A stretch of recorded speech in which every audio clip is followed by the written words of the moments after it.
जय हनुमान ज्ञान गुण सागर, जय कपीस तिहु लोक उजागर, रामदूत अतुलित बलधामा।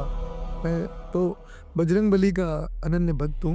आज आप इस पोजीशन में हो तो आपको कभी अपनी पद का कहीं फ़ायदा लेने की आवश्यकता महसूस हुई या मैंने कभी पद का फ़ायदा उठाने की ना तो कभी कोशिश की और ना ही मुझे लगता है कि मुझे कभी कोई ज़रूरत पड़ी। आप अपनी लाइफ के बारे में किस प्रकार सोचते हो कि आपकी ज़िंदगी में किस तरह की जिया जाए? भगवान में अटूट विश्वास रखता हूँ और मुझे लगता है कि जो भी करता है ना वो भगवान करता है और हम तो केवल निमित्त मात्र हैं। और जो एक बात और मैं सोचता हूँ कि लाइफ में जो होना है वो तय है। जब तय है तो फिर हम क्यों घबराएं।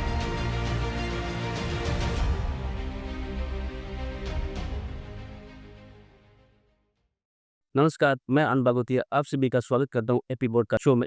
और आज हमारे बीच हैं ऐसी शख्सियत जिन्होंने शिक्षा के क्षेत्र में शहर में बहुआयामी संस्थाएँ दी हैं और शिक्षा के साथ-साथ में सामाजिक सेवाओं में भी हमेशा अग्रणीय रहे हैं।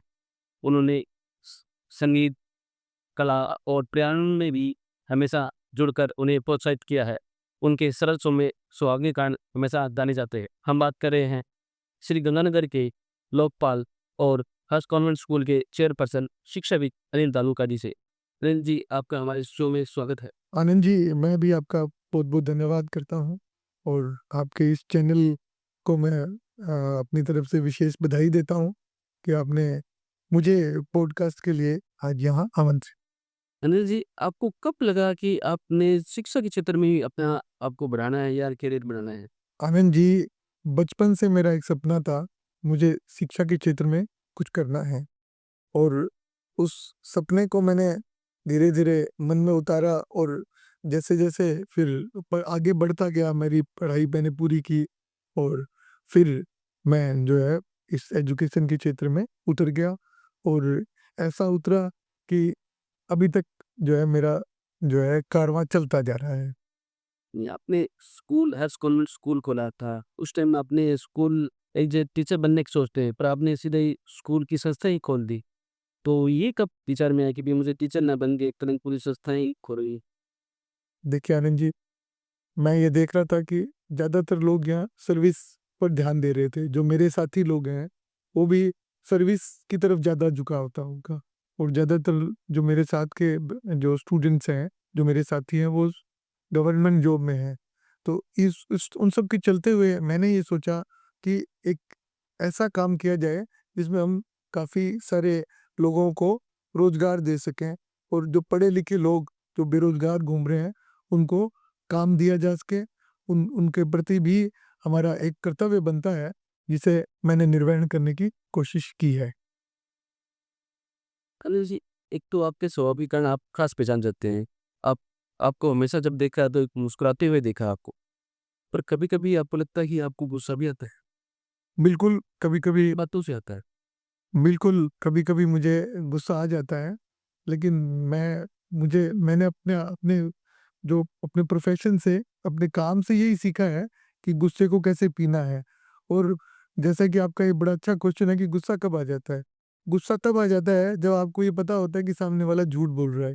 क्योंकि आपका अनुभव आपको ये बता देता है कि सामने वाला क्या सच है और क्या झूठ बोल रहा है। तो तब गुस्सा आ जाता है कि जब उसको सच बोलना चाहिए, मौका दिया गया है और फिर भी उसके बावजूद वो झूठ बोल रहा है। अनिल जी, आप श्री गंगानगर में लोकपाल के पद पर कार्यरत हैं। ये पद क्या है? और इसमें आपका सिलेक्शन कैसे हुआ? ये ग्रामीण एवं पंचायती राज मंत्रालय का पद है और इस पद में चयन के लिए पहले न्यूज़पेपर में वैकेंसी निकलती है और उसके बाद में फिर इंटरव्यू होता है।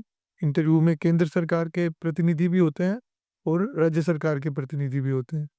उनके इंटरव्यू पैनल के सामने जब जब कोई भी कैंडिडेट उन पर खरा उतरता है और उसका लोकपाल कानून के बारे में जो जानकारी रखता है और उनके प्रश्नों के उत्तर दे देता है, तो उसका सिलेक्शन वो जो पैनल जो है, कमेटी है, वो कर देती है। और उनकी कार्य क्या है? लोकपाल के कार्य हैं, मुख्य रूप से जो पंचायती राज विभाग है, उसमें जितनी भी ग्राम पंचायतें हैं, उनके ऊपर लोकपाल की नियुक्ति होती है। उसके ऊपर जो नरेगा के जो कार्य हैं, वो अगर नरेगा का 1 रुपया भी कहीं खर्च हुआ है, तो उस पर लोकपाल का जवाबदेही बन जाती है और उस पे जो आम नागरिक है, जो नरेगा के पैसे का कहीं गबन हो रहा है, तो वो शिकायत कर सकता है लोकपाल को। या फिर जो नरेगा के जो श्रमिक हैं, वो कार्य नहीं कर रहे हैं, या जो मैट वगैरह हैं, वो काम नहीं कर रहे हैं, या किसी कोई पंचायत का कोई अधिकारी उनको रोजगार नहीं दे रहा है नरेगा में, तो उसमें लोकपाल का हस्तक्षेप होता है। जो लोकपाल में आप तो जाते हो फील्ड में, तो वहाँ अलग समस्याएँ आती है। कभी आपको ऐसा लगा कि ऐसी कोई समस्या है जिसको आपको सोचने में मजबूर कर दिया हो आपको? भी यार ये इस तरह की समस्या आ गई है, इस तरह का कुछ? लोकपाल का जो उनकी नियुक्ति है, जो जो नरेगा के जो श्रमिक हैं, मुख्यतः बहुत बेसिक परिवार होते हैं।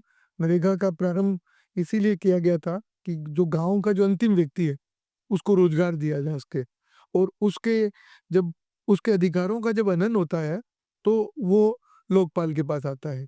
तो ऐसे बहुत सारे वाक़ये आए मेरे सामने, जब मुझे लगा कि यहाँ जो है इस बेसिक आदमी का, इस गाँव के जो अंतिम व्यक्ति है, उसका उसके अधिकारों का हनन हो रहा है। मैंने वहाँ काफ़ी हस्तक्षेप भी किए, और खूब सारे जिन नियमों कानूनों की आवश्यकता थी, मैंने इम्प्लीमेंट भी किए, और उनका मुझे अच्छा रिजल्ट भी, अच्छा परिणाम भी मुझे देखने को मिला। मेरे मेरे कार्य करते हुए मुझे उनका पॉजिटिव परिणाम मुझे मिला भी है, और मुझे लगता है कि वो आगे भी नीम का ईंट पत्थर साबित होंगे। नहीं जी, आपने एक बहुआयामी शिक्षण संस्थाएँ खोल रखी है, अलग फ़ील्ड्स की। तो वो संस्थाएँ कौन-कौन सी है? उनके पीछे की कहानी खोलने के पीछे? जैसे आपने शायद आईटीआई कॉलेज भी है और एकेडमिक में भी है, नर्सेरी में भी काफ़ी मुझे लगता है कि तो उनके पीछे की कहानी क्या है?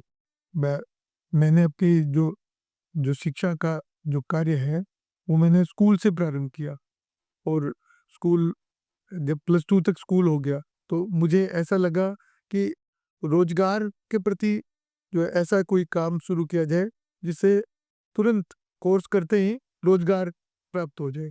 तो काफ़ी सर्वे करने के बाद मुझे ये लगा कि आईटीआई एक ऐसा क्षेत्र है जिसमें जो कोई भी बच्चा जो है, कोई भी हमारे विद्यार्थी हैं जो 10th करने के बाद में सीधे जो आईटीआई का 2 साल का या 1 साल का या 6 महीने के कुछ कोर्सेज़ हैं, वो करने के बाद उनको सीधा रोज़गार मिल जाता है। क्योंकि बहुत सारे परिवार भारत में ऐसे हैं, जो कि आगे पढ़ाई जारी नहीं रख सकते। उसमें आर्थिक कारण भी हैं, और कुछ दूरी के कारण भी हैं। तो मुझे ये लगा कि भई आईटीआई इससे बढ़िया जो है तरीका रोज़गार का कोई नहीं हो सकता, और उस समय हमारी जो राज्य सरकार है, हमारी जो केंद्र सरकार है, आईटीआई को प्रमोट भी कर रही थी। तो हमने भिन्न-भिन्न शहरों में आईटीआई का प्रारंभ किया, जिसमें बीकानेर है, रावला जो कि यहाँ का अंतिम इसका जो गंगानगर जिले का अंतिम क्षेत्र है, वहाँ भी हमने आईटीआई शुरू की, सूरतगढ़ में शुरू की, पदमपुर में शुरू की। तो सब जगह आज वो सफल आईटीआई हैं, और बहुत सारे हमारे स्टूडेंट्स उसके उससे लाभान्वित भी हुए हैं। ऐसे बहुत सारे हमारे स्टूडेंट्स हैं आईटीआई के, जो कि यहाँ जो है विद्युत विभाग में भी लगे हुए हैं, और ऐसी बहुत सारी कंपनियां हैं जैसे हीरो होंडा है, या इसके अलावा और भी बहुत सारी कंपनियां हैं जो केवल आईटीआई होल्डर्स को ही नियुक्तियां देती है। तो उसका मुझे जो सोचा था, उस तरीके से उन स्टूडेंट्स को जो कि ज़रूरतमंद थे, उनको लाभ भी पहुँचा है। नहीं, इसके पीछे जैसे मान लो आपने आईटीआई खोल दिया, उसके अलावा आपने शायद नर्सिंग का भी और एग्रीकल्चर का भी कॉलेज खोल रखा है। तो आपको कब ज़रूरत महसूस हुई कि भई यहाँ सूरत क्षेत्र में भी एग्रीकल्चर का खुल सकता है? जी, मैं जब प्लस 2 करने के बाद प्लस 2 मैंने यानी कि ब मेरी ब 12वीं तक की शिक्षा सूरतगढ़ में हुई, और फिर मैंने बीएससी करने के लिए मैंने संगरिया में प्रवेश लिया। वहाँ जो कॉलेज है वो एग्रीकल्चर कॉलेज है। वहाँ से मुझे लगा, क्योंकि वहाँ बच्चे जम्मू कश्मीर से और उड़ीसा से और पश्चिम बंगाल से, वहाँ से भी बच्चे आते थे। तो मैं क्योंकि हॉस्टल में रहता था, तो वो बच्चे सारे मेरे टच में रहते थे। तो वहीं से मुझे लगा ये एग्रीकल्चर की शिक्षा जो है बहुत महत्वपूर्ण शिक्षा है, और ये एग्रीकल्चर की शिक्षा भी रोज़गार के लिए बहुत आवश्यक है। और क्योंकि भारत कृषि प्रधान देश है, और कृषि प्रधान देश होने के नाते हमें मुझे लगता है कि भी अगर कोई कोई स्टूडेंट अगर आगे एजुकेशन पूरी करने के बाद अगर अपनी कृषि पर भी ध्यान देता है, तो अपनी यील्ड को बढ़ा सकता है, पैदावार को बढ़ा सकता है। राज्य सरकार ने जैसे ही प्राइवेट सेक्टर में एग्रीकल्चर कॉलेज के लिए आवेदन मांगे तो सबसे पहला आवेदन मैंने किया और प्राइवेट सेक्टर में सबसे पहला कॉलेज सूरतगढ़ में ही खुला, जिसे महाराजा अग्रसेन कृषि महाविद्यालय कहा जाता है। अभी अभी आपको एक पीएचडी की उपाधि मिली है, उसके लिए सम्मानित भी किया गया है। तो ये पीएचडी उपाधि किस सब्जेक्ट में की जाती है?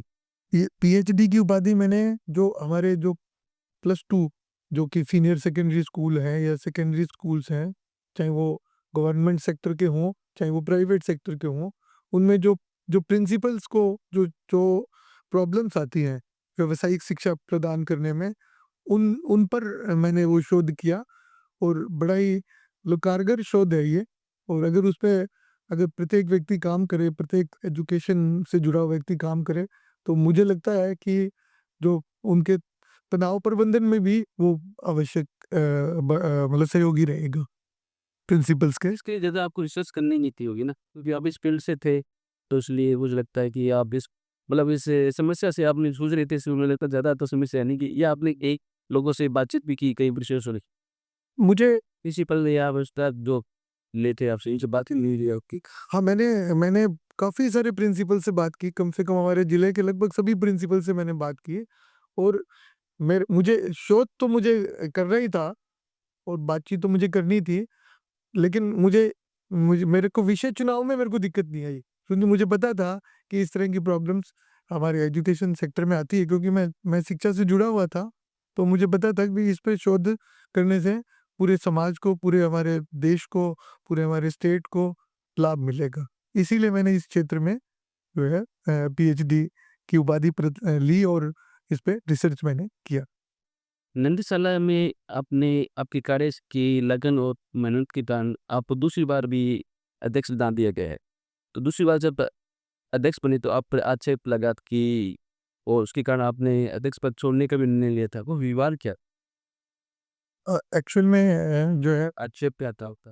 बिल्कुल, हमारी टीम बहुत अच्छा कार्य कर रही है। मैं आपके इस चैनल के माध्यम से मैं हमारी जो पूरी टीम है नंदीशाला की, जो पहले वाली जो टीम थी वो उसने भी बहुत अच्छा कार्य किया, क्योंकि अकेला व्यक्ति जो है पूरी नंदीशाला के उसके कार्य को सँभालने में मेरे ख़्याल में बहुत अतिशयोक्ति होगी कि अगर मैंने अकेले सँभाला, तो मैं इसमें पूरी टीम को श्रेय दूँगा। जो हमारी पहले वाली टीम थी, पिछले कार्यकाल की, वो भी बहुत अच्छी टीम थी और बहुत सहयोगी टीम थी और इस बार की जो टीम है, वो भी बहुत अच्छी टीम है। तो अब मैं आपके चैनल के माध्यम से हमारी दोनों टीमों को धन्यवाद देना चाहूँगा और इतना अच्छा कार्य करने के बावजूद भी मुझे लगता है कि कभी-कभी आरोप-प्रत्यारोप लगते हैं, तो वो जो मैं पूरा वाक़या आपको बताता हूँ क्या हुआ, कि उस समय हमारे क्या कुछ नंदियों के लिए हमारे पास एक बीमार आईसीयू हम जिसे बोलते हैं, आईसीयू में कुछ हाँ, आईसीयू वार्ड हमारा है, तो आईसीयू वार्ड में कुछ बीमार पशु होते ही हैं, अब हर हर नंदीशाला में, हर गौशाला में होते हैं। तो उन बीमार पशुओं का किसी ने वीडियो बना लिया और वो वीडियो जो है उसको सोशल मीडिया पे डाल दिया। तो स्वाभाविक है प्रतिक्रिया उस पे आनी थी, लेकिन मैं पूरे शहर का, पूरे हमारे जो समाज है, उन सब का मैं धन्यवाद करता हूँ कि उन्होंने मुझे भरपूर सहयोग दिया। उस समय मैंने पेशकश की कि भई अगर हमने तो यथाशक्ति, यथासंभव सारे प्रयास अपनी तरफ से बहुत अच्छे किए हैं, फिर भी अगर कोई और अध्यक्ष अच्छे से कार्य कर सकता है, तो हम उसके साथ होंगे। जो भी सहयोग हम आज कर रहे हैं, वो अब कल भी करते रहेंगे। तो अगर अगर समाज चाहे तो दूसरा अध्यक्ष बना सकता है, लेकिन सबने साथ दिया और सबने सहयोग किया। नहीं, स्वस्थ कहा दिया आप भी दे रहे हो। हाँ, मेरे ऊपर सबने विश्वास जताया, ज जो भी आपके सामने है अब आज। आप अपनी लाइफ के बारे में किस प्रकार सोचते हो कि आपकी ज़िंदगी में किस तरह की जिया जाए ये इस तरह की एक लाइफ पे? देखिए आनंद जी, मैं भगवान में अटूट विश्वास रखता हूँ और मुझे लगता है कि जो भी करता है ना, वो भगवान करता है और हम तो केवल निमित्त मात्र हैं। जो भी जिस भी कार्य के लिए हमें उसने भेजा है ईश्वर ने, वो कार्य हम कर रहे हैं और जिस व्यक्ति से जो कार्य करवाना होता है, वो करवा लेता है। तो जो भी कार्य मैं कर रहा हूँ, केवल ईश्वर का दिया हुआ कार्य कर रहा हूँ और इसी वजह से मैं अपने लाइफ को बड़ा ही आनंदमय तरीके से जीता हूँ और हमेशा खुश रहने का प्रयास करता हूँ और जो एक बात और मैं सोचता हूँ कि लाइफ में जो होना है वो तय है। जब तय है तो फिर हम क्यों घबराएँ? तो मेरा ये मानना है कि ये जो कृति है, ये जो हम लोग हम जो काम कर रहे हैं या हमें जो ईश्वर ने बनाया है, हम ईश्वर के सर्वोत्तम उपहार हैं और इससे बढ़िया उपहार ईश्वर दे नहीं सकता और हमें जीवन दिया है ईश्वर ने, तो हमें उसको सुख, शांति और सर्वसाधारण के भले के लिए हमें काम करना चाहिए। अगर हम दूसरे के भले के लिए कार्य करेंगे, तो मुझे नहीं लगता कि हम हमारा कोई बाल भी बांका कर सकता है। आपकी अभी बोलते कि आपकी ईश्वर में अटूट आस्था है, तो अभी फ़िलहाल आपने कौन से ईश्वर को ज़्यादा मानते हो यानी भगवान को फिर से पूछ रहे हो आप ज़रा? जय हनुमान ज्ञान गुण सागर, जय कपीस तिहुँ लोक उजागर, रामदूत अतुलित बल धामा। मैं तो बजरंगबली का अनन्य भक्त हूँ और मुझे लगता है कि बजरंगबली ही केवल पूरे संसार को थामे हुए हैं और जब भी मैं घर से निकलता हूँ, तो बजरंगबली का नाम लेकर निकलता हूँ और मेरे मेरे सारे काम जो है बजरंगबली सिद्ध भी करते हैं और कभी किसी के लिए मैंने कभी नेगेटिव विचार कभी मन में लेकर नहीं आता। हमेशा खुद के लिए भी और सबके लिए मैं पॉजिटिव सोचता हूँ और इसीलिए हमेशा पॉजिटिव ही होता है। आज आप जिस पोज़ीशन में हो, तो लगभग सूरतगढ़ में, तो आपको कभी अपनी पद का कहीं फ़ायदा लेने की आवश्यकता महसूस हुई या बिना फ़ायदे ही नहीं लिया? ये मैंने कभी पद का फ़ायदा उठाने की ना तो कभी कोशिश की और ना ही मुझे लगता है कि मुझे कभी कोई कोई ज़रूरत पड़ी क्योंकि जो जो अच्छे काम होते हैं वो स्वयं हो जाते हैं और ईश्वर का जैसे मैंने आपको बताया कि ईश्वर में मेरा अटूट विश्वास है, तो ईश्वर सारे काम सिद्ध कर देता है। ज़्यादातर यार को एक बिज़नेस पर्सन भी हो, तो ज़्यादातर बिज़ी रहते हो, तो आपके परिवार से आपकी क्या सपोर्ट हुई? देखिए आनंद जी, ये सारा ना टाइम टेबल का पूरा गेम है। मैंने पूरा अपना टाइम टेबल डिसाइड किया हुआ है कि इस समय उठना है, कुछ समय मुझे लंच करना है, इस समय मुझे ये काम करना है, इस समय मुझे स्कूल जाना है, इस समय मुझे आईटीआई कॉलेज जाना है। तो और इस इन सब के बावजूद मैं आपको बताना चाहूँगा कि मैं शाम को 2 घंटे घूमने का भी समय निकालता हूँ प्रतिदिन। तो मैं मुझे नहीं लगता कि अगर प्रत्येक व्यक्ति शेड्यूल बनाकर चले, अपने जीवन का एक उद्देश्य लेकर चले, तो उसको कोई कभी कोई जीवन में परेशानी आ सकती है।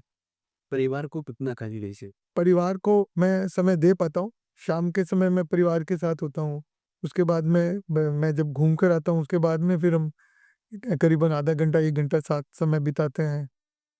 और आपके जैसे अब जो कार्य कर रहे हो, सामाजिक कार्य कर रहे हो, कुछ भी कर रहे हो, तो आप परिवार की तरफ से आपको पूरा सपोर्ट मिलता है। बिल्कुल, मेरा पारिवारिक सपोर्ट के बिना तो आदमी एक कदम भी आगे नहीं बढ़ा सकता। तो मेरे मैं ईश्वर का शुक्रगुज़ार हूँ कि मुझे इतना अच्छा परिवार मिला है।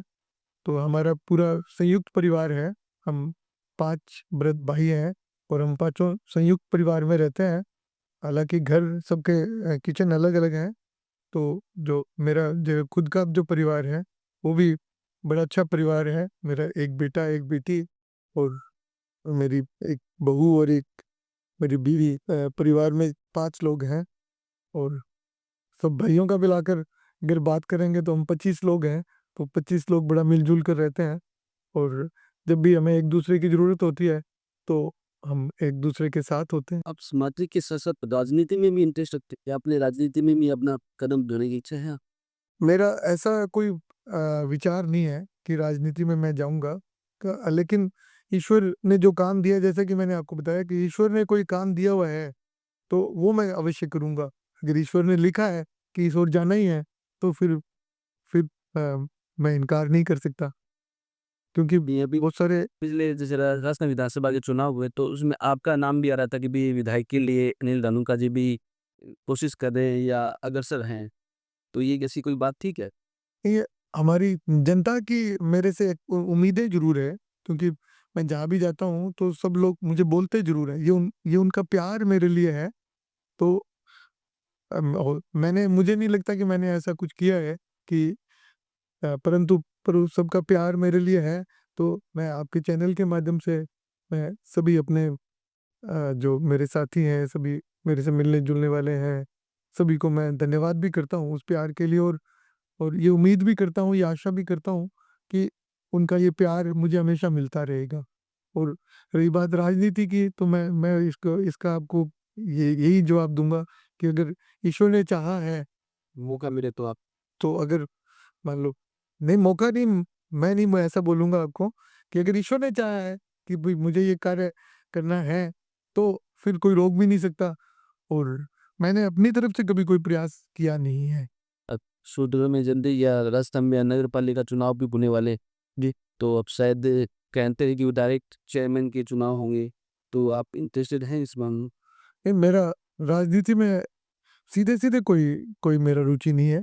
यदि मौका मिले या कोई पोस्ट करे तो आप ना नहीं कहोगे? हाँ, अगर अगर जनता का प्यार, अगर सर्वसाधारण का प्यार मेरे साथ रहता है, तो फिर अपन आगे बढ़ सकते हैं।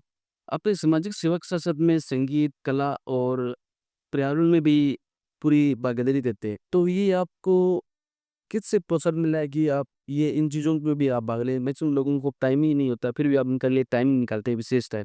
पर्यावरण में मैक्सिमम जगह देखा लेवल से भी संस्थाएँ जुड़े हैं। तो आपको इस बारे में कब विचार आया ये कैसे करना है? देखिए आनंद जी, मेरा मेरा ये बचपन से मेरा स्वभाव रहा है कि वातावरण हमारा जो है प्रदूषण मुक्त होना चाहिए। तो इसी वजह से हमने 2018 में हमने जो नंदीशाला के पास में नंदी वाटिका है, वहाँ से हमने पौधारोपण का कार्यक्रम प्रारंभ किया। और लगभग 3000 से ऊपर हमने पौधे वहाँ लगाए। और आज वो पेड़ बनकर सबको हरियाली दे रहे हैं और ऑक्सीजन भी दे रहे हैं। तो इसी तरह से हम मैं 2-3 संस्थाएँ हैं जिनसे मैं जुड़ा हुआ हूँ। मिशन ग्रीन सिटी है, उन उसका भी मैं संरक्षक हूँ।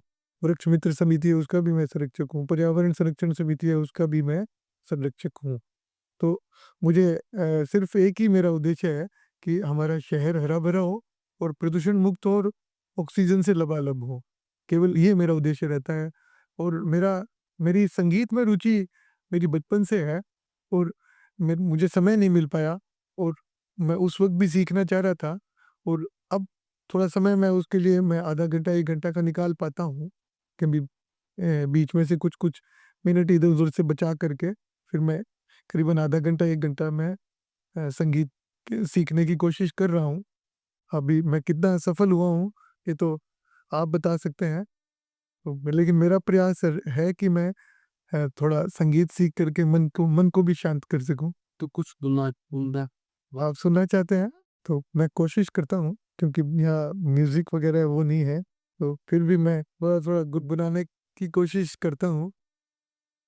होठों से छू लो तुम, मेरा गीत अमर कर दो। होठों से छू लो तुम, मेरा गीत अमर कर दो। क्या बात है। वैसे हमने तो सोचा कि भी आज सब ओनली एजुकेशन है जिन्होंने संगीत में पूरी रुचि रखते और इसी सिलसिले में मुझे लगता है संगीत मनन ने आपको सम्मानित भी किया था। संगीत से रुचि रखने की वजह से हो सकता है कि वो भी आपकी रुचि रखते हैं। मनन के हमारे जो मोहम्मद अली कादरी जी इसके संस्थापक हैं और इसके व्यवस्थापक हैं। मोहम्मद अली कादरी जी ने मुझे रिक्वेस्ट की थी कि सर आपको पीएचडी की उपाधि मिलने पर हम हमारी जो संस्था है आपको सम्मानित करना चाहती है। तो मैंने उनसे ये बोला कि मैंने कहा मैंने इतना बड़ा काम नहीं किया है कि जो आप मुझे सम्मानित करो। और मैंने कहा सूरतगढ़ या हमारे गंगानगर ज़िले में अनेकों विद्वान हैं जिन्होंने पीएचडी की है। तो लेकिन फिर उन्होंने मेरी तो इच्छा नहीं थी, पर उन्होंने जिद की कि नहीं सर, हमें आपको सम्मानित करना है। तो फिर मैंने हाँ कर दी थी। सूरतगढ़ की मेन पावर आपको दे दी जाए, तो आपको सूरतगढ़ में क्या बदलाव करना चाहो? मैं तो सबसे पहले तो मैं जो हमारी जो सड़क व्यवस्था है ना, उसमें मैं सुधार करना चाहूँगा। और जो सफाई व्यवस्था है, उसमें सबसे जो माकूल ज़रूरत है सुधार की। तो अगर मैं अगर मान लो कुछ अगर कर पाऊँ ना, तो मैं सफाई व्यवस्था के लिए मैं सूरतगढ़ के लिए करूँगा। और साथ में जो अभी भी है ना, काफ़ी प्रयासों के बावजूद भी ग्रीनरी की बहुत कमी है पूरे सूरतगढ़ में, तो मैं ग्रीनरी के लिए प्रयास करूँगा। और जो रोड जो है ना, रोड का महत्वपूर्ण रोल होता है किसी भी शहर के सौंदर्यीकरण के लिए। तो रोड का जो सिस्टम है उसको मैं ठीक करना चाहूँगा। अगर अगर शहर ग्रीन होगा, तो ऑक्सीजन से लबालब होगा। जब ऑक्सीजन से लबालब होगा तो स्वास्थ्य संबंधी दिक्कतें नहीं आएँगी। स्वास्थ्य संबंधी दिक्कतें नहीं आएँगी तो तो हर व्यक्ति अच्छा सोचेगा, अच्छा करेगा। तो ये सब बातें ग्रीनरीज़ के साथ जुड़ी हुई हैं और ये जीवन से संबंधित बातें हैं, जो जो कि बेहद आवश्यक है किसी भी शहर के अच्छे होने के लिए। एपी प्रोडक्शन के कुछ रैपिड फायर क्वेश्चन भी हैं, जिन्हें आप एक लाइन में आंसर देना है। सूरतगढ़ में शिक्षा का स्तर क्या है? आज के दौर में देखा जाए तो सूरतगढ़ में शिक्षा का स्तर अच्छा है, क्योंकि यहाँ यहाँ सब तरह की शिक्षा और सब तरह की कोचिंग भी उपलब्ध है। और आने वाले समय में सूरतगढ़ को शिक्षा की दृष्टि से कैसे देखेंगे? आने वाला समय सूरतगढ़ के लिए बड़ा ब्राइट फ्यूचर है शिक्षा की दृष्टि से, क्योंकि यहाँ आने वाले समय में सब तरह के कॉलेजेस यहाँ पर मतलब आने की संभावना है। तो मुझे लगता है कि आने वाले समय में सूरतगढ़ का जो इस मामले में फ्यूचर ब्राइट है। क्या सूरतगढ़ कभी कोटा या सीकर जैसा हब बन पाएगा? बिल्कुल, वो दिन दूर नहीं है कि सूरतगढ़ में जो है, आज भी मैं देखता हूँ कि सूरतगढ़ में दूर-दूर से विद्यार्थी आते हैं। तो ऐसा संभावना है कि सूरतगढ़ जो है इन सब से आगे निकलेगा। क्या अनिल धानुका जी राजनीति में भी जोर आजमा सकते हैं? इसका इसका जो जो मैं जवाब है, इसका जो आंसर है, कौन से पद के लिए? इसका जवाब मैं बालाजी पर छोड़ता हूँ।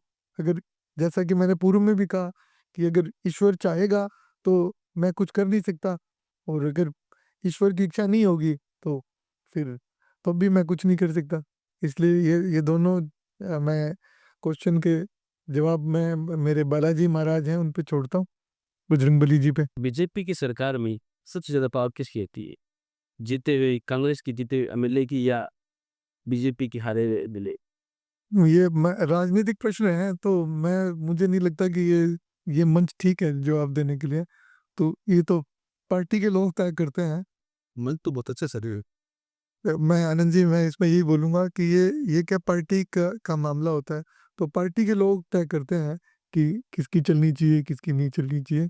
कांग्रेस पार्टी तो कांग्रेस के लोग जानते हैं कि किसकी चलनी चाहिए, और बीजेपी में बीजेपी के लोग जानते हैं कि किसकी चलनी चाहिए।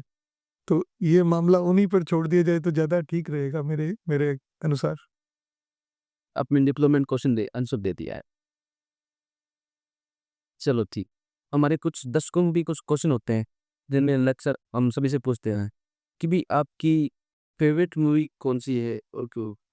मेरी फेवरेट मूवी, मैं अमिताभ बच्चन का सबसे बड़ा फ़ैन हूँ, और मुझे अमिताभ मतलब हर रोल में मुझे अच्छे लगते हैं।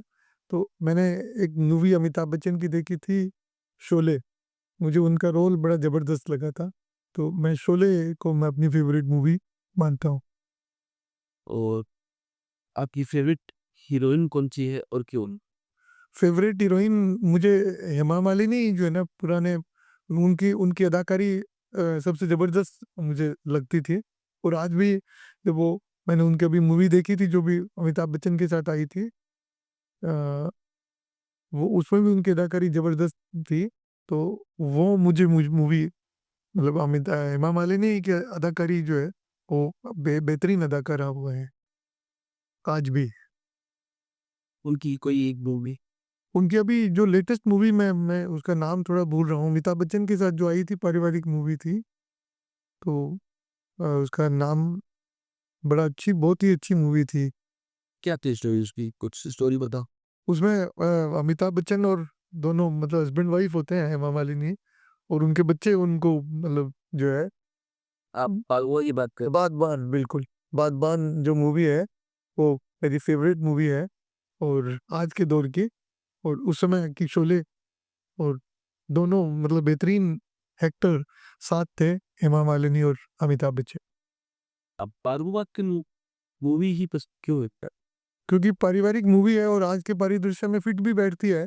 मे मेरा क्वेश्चन ने ऐसे कहा कि आपका जो फैमिली है मेरे साथ शुद्ध फैमिली है, तो बागवान की जो स्टोरी आपके परिवार में कहीं सेट नहीं बैठती, फिर भी आपको इतनी पसंद आई थी। मैं आपको उसका बताता हूँ, मैं क्या सेंटिमेंटल, मैं थोड़ा भावुक किस्म का व्यक्ति हूँ। तो उस फ़िल्म में जब मैं फ़िल्म देख रहा था, मैंने वो फ़िल्म 2 बार देखी है, तो मैं दोनों बार मेरे को मेरी आँखों से आँसू आ गए। और जो फ़िल्म रुला दे किसी भी व्यक्ति को, तो मुझे लगता है कि उससे बेहतरीन फ़िल्म कोई और हो नहीं सकती। और रही बात हमारा परिवार कि सब सारी फ़िल्मों को अगर परिवार से जोड़ के देखने लगेंगे तो मुझे लगता है कि कोई भी मूवी फिर मुझे नहीं देखनी चाहिए। तो परिवार पारिवारिक माहौल में उसको नहीं जोड़ सकते हम। मूवी को सिर्फ़ मूवी के लिए देखना चाहिए। मुझे लगता है मनोरंजन के लिए देखना चाहिए।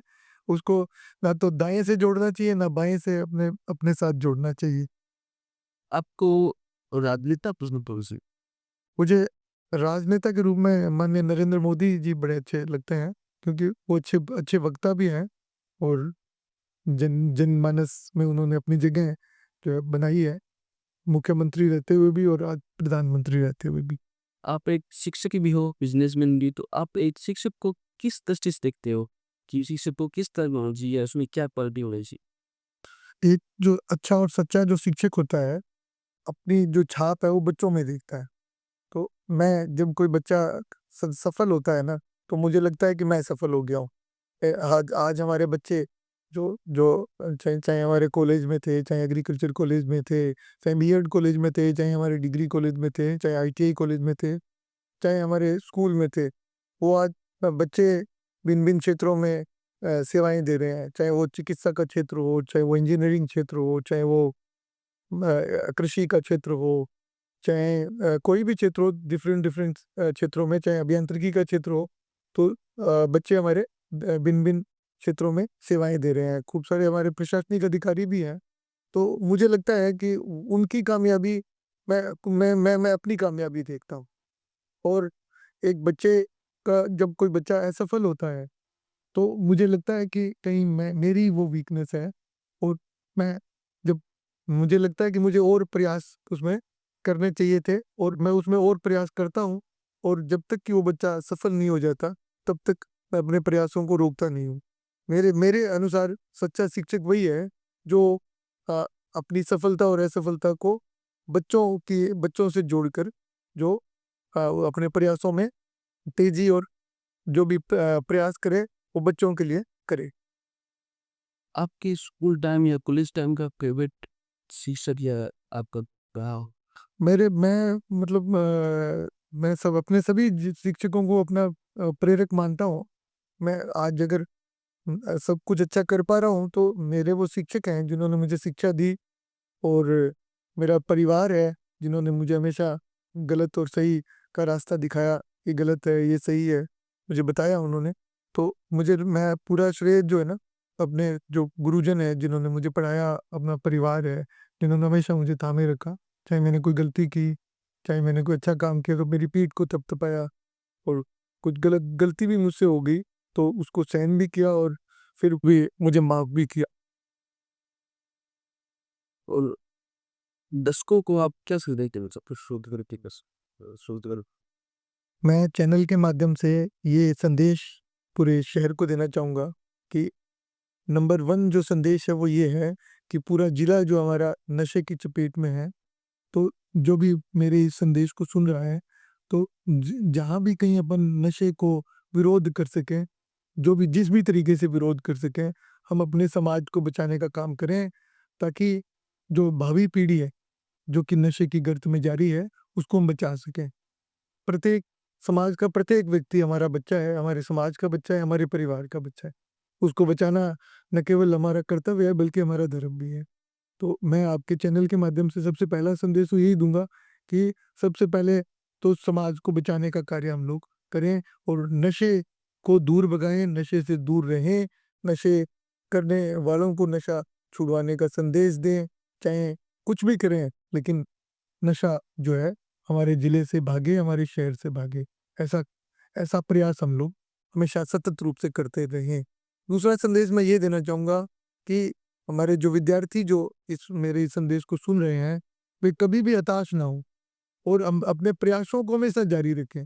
मैंने मैंने अपने जीवन में असफलता से भी ये सीखा है कि अगर हम एक प्रयास और करें, खूब सारे समय ऐसा भी आया कि मैं खूब ऐसा कोई कार्य करना चाह रहा था जिसमें मैं सफल नहीं हुआ। फिर मैंने अपने प्रयासों में तेज़ी करी। तेज़ी करने के बाद मुझे उसमें सफलता मिली जो कि आशा से भी ऊपर थी। तो मैं आप सबको ये संदेश देना चाहूँगा मेरे प्रिय विद्यार्थियों कि कभी भी हताश ना हो। जो आप अचीवमेंट लेना चाहते हो उसके लिए सतत प्रयास करते रहें। और एक बात और कहना चाहूँगा कि आपका जो कॉम्पिटिटर है आप स्वयं हैं। ये मत सोचें कि आपका जो साथी है वो आपका कॉम्पिटिटर है। खुद से कॉम्पिटिशन करें और आज आपका जो कल है वो आज से बेहतर होना चाहिए। ये आप सोचें और वो दिन दूर नहीं है कि जो आप सोच रहे हो वो आपको मिलेगा। बस केवल एक ईमानदार प्रयास की है ज़रूरत।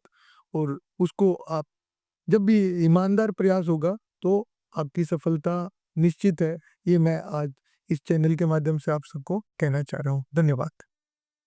जी, आपका हमारे स्टूडियो में आने के लिए बहुत-बहुत धन्यवाद। मैं चैनल का करना चाहूँगा आनंद जी, आपके सभी साथियों का मैं धन्यवाद करता हूँ कि आपने मुझे यहाँ अपने अपने इस चैनल पे बुलाया और पॉडकास्ट का मौका दिया। और मैं आप चैनल को शुभकामनाएँ देता हूँ। और मुझे मुझे मालूम है कि आप बहुत मेहनती हैं और सफलता आपके कदम चूमेगी। आपको शुभकामनाएँ। एरीज़ प्रोडक्शन की मैं पूरी टीम को बहुत-बहुत शुभकामनाएँ देता हूँ। अपनी बात को साझा करने के लिए ये बहुत अच्छी पहल एरीज़ प्रोडक्शन ने की है। और मैं बधाई देता हूँ इस तरह के की नई शुरुआत के लिए, क्योंकि ये पहला मौका है कि एरीज़ प्रोडक्शन ने ये प्रयास किया है। अपना जो पॉडकास्ट चैनल प्रारंभ करने जा रहे हैं एरीज़ प्रोडक्शन, तो मैं इसकी सफलता के लिए अग्रिम शुभकामनाएँ और बधाई के साथ-साथ दे रहा हूँ। थैंक यू, धन्यवाद, आभार। एक नई शख्सियत के साथ फिर मिलेंगे, तब तक के लिए बहुत-बहुत धन्यवाद।